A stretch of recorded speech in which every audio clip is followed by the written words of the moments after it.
Hello everyone, today I'm gonna show you how to set up voicemail on Samsung Galaxy Z Flip 7.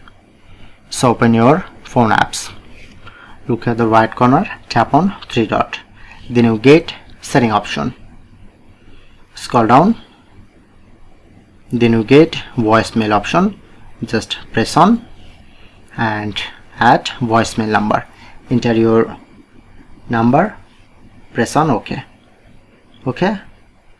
Now set up your voicemail number and set up notification, sound, select sound.